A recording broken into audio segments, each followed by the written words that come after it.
So eto na nga po mga idol, Yuta Watanabe baliwala lang sa ating pambato na si Kai Sotto. Kayang-kaya sa magiging laban ng Koshigaya Alphas at ng kupunan ng Chiba Jets. And bago yan kaibigan, huwag niyo po munang kakalimutan na i-like at i-subscribe ang ating channel and pahit na rin ng notification bell.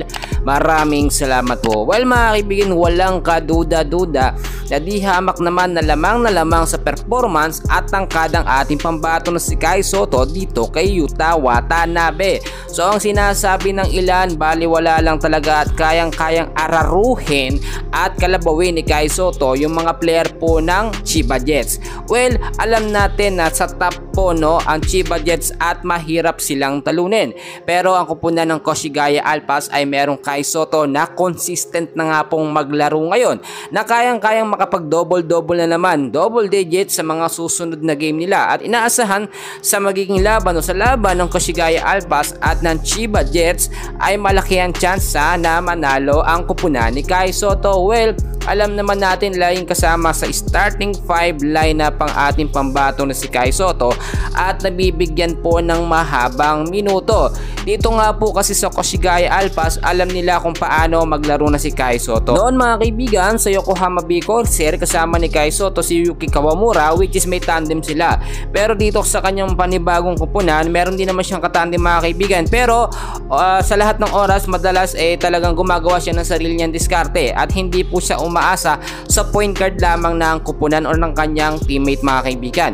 At kung titignan po ninyo, Yuta Watanabe, dating ex-NBA player, Kai Sotto natin, pambato natin, tumatalo sa mga ex-NBA player. Kaya hindi nakakapagtaka si Yuta Watanabe, hindi naman ganun kagaling. Nabigyan man ng kontrata sa NBA pero nawala din agad mga kaibigan at bumalik sa Japan B-League. Samantalang ating pambato na si Kai Sotto, maraming napapatunayan, gumagawa ng ingay dito nga po sa Japan B-League at kayang-kayang idumina ang Asia sa kanyang napakagandang performance. Well mga kaibigan, hindi po talaga nagkamali si Coach Tim ko nang sinabi niya na kayang-kayang duminahin ni Kai Sotto ang Asia dahil sa kanyang magandang performance. Sa pagkakataong ito, kapag magandang pinakita ng ating pambato na si Kai Sotto, for sure kasi Yuta Watanabe yan mga kaibigan, naglaro yan sa NBA at Kai Sotto, mapapansin po ng mga NBA scout ang magiging tapatan ni Kai at ni Yuta, especially kung paano talaga gagalaw si Kai Sotto sa loob at sa ilalim mga kaibigan. At inaasahan ang magiging highlights ngayon ni Kai Sotto ay hihigitan niya pa yung huling naging laban nila kontra nga po sa kupunan ng Kawasaki. Kaya naman yung mga very unexpected at malalakas sa depensa na gagawin ni Kai Sotto ay dapat po nating abangan. So for now, yan lamang update natin. May update ko yan muli sa magiging laban po ng kupunan ng Chiba Jets at ng Koshigaya Alphas. Ating pambato ni si Kai Sotto. Maraming salamat ho sa inyong lahat.